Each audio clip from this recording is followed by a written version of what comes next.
उज्जवल भाइ हजुर दाइ वेलकम टु गफ गफ एडमिन्टन पडकास्टमा Thank स्वागत you. छ तिमीलाई। सर्वप्रथम त सबैजनालाई नमस्कार, अडियन्सहरूलाई पनि। मेरो नाम चाहिँ उज्जवल पराजुली। हालले चाहिँ म अहिले स्टुडेन्ट हो, डेटा साइन्स पढिरहेको छु नर्थ वेस्ट कलेजमा। अनि सर्टेन एक्सपिरियन्स लिएर चाहिँ आफ्नै देशमा के गर्न सक्छु भन्ने चाहिँ एउटा ज्ञान हुन्छ नि, सकिन्छ लिनको। जस्तो लागिरहेछ अहिलेसम्म। अब बाटो हो दाइ, हिँड्दै गइरहेको छु होइन। आमाहरूले सुनिरहनु भयो भने पनि त्यही आँखाबाट आँसु नै आउँछ। पिरो भयो नि खोर्सानी मिठो बोक्सी भयो नि आमै प्यारो भनिन्छ कि त्यही। त्यस्तै हो। ल तिमी क्यानाडा आयो होइन, हामी त अब हामीले हेर्दाखेरि त क्यानाडामा कस्तो वेलकमिङ छ, मान्छेहरू कति हेल्पफुल छ देख्छौ नि। हामी वीरको खाली भन्छौँ होइन, बुद्ध जन्मेको देश भनेर, त्यो certain frequency.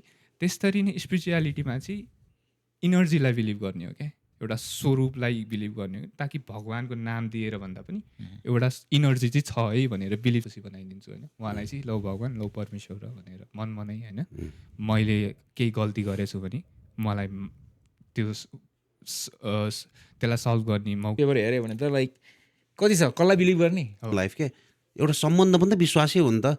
If I trust someone, त्यो सम्बन्ध काम गर्ने हो नि त। If I don't trust one, त्यो सम्बन्धै काम गर्दैन। एउटा सानो लेभलमा हो क्या यो 80-20%, 20%, 20% हुने चान्सेस। 80% फोकस गर भन्नुभयो नि त होइन। हजुर अबेर आउने बित्तिकै हजुरको हात दुखिरहेछ भनेर थाहा पाउनु पनि एउटा हिलिङ नै हो क्या। अनि उज्जवल, यो रेकी र इनर्जी हिलिङ भन्ने छ नि दुइटा, यो एउटै हो, सेम कुरा हो कि it's different? Part of healing नै हो होइन। 7वटा चक्र भनिन्छ, बडीमा चाहिँ 7 चक्र हुन्छ। कुनै पनि एउटा चक्रमा प्रब्लम आयो भने चाहिँ लाइफमा प्रब्लम आउँछ भन्छ क्या। हामीले डे टु डे लाइफमा गरेर आउँछौँ नि पूजा, त्यो पनि एउटा तन्त्र हो क्या।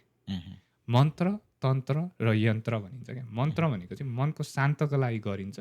इनर्जी त हो नि एउटा, क्यान बी नट डिस्ट्रोइड होइन, क्यान बी ट्रान्सफर भन्छ नि त। हजुर। त्यही हो कि होल लजिक नै, रिइन्कार्नेसन रिबर्थको लजिक त्यही नै हो क्या एक्चुअली। त्यो मान्छेले जसलाई देखेको थियो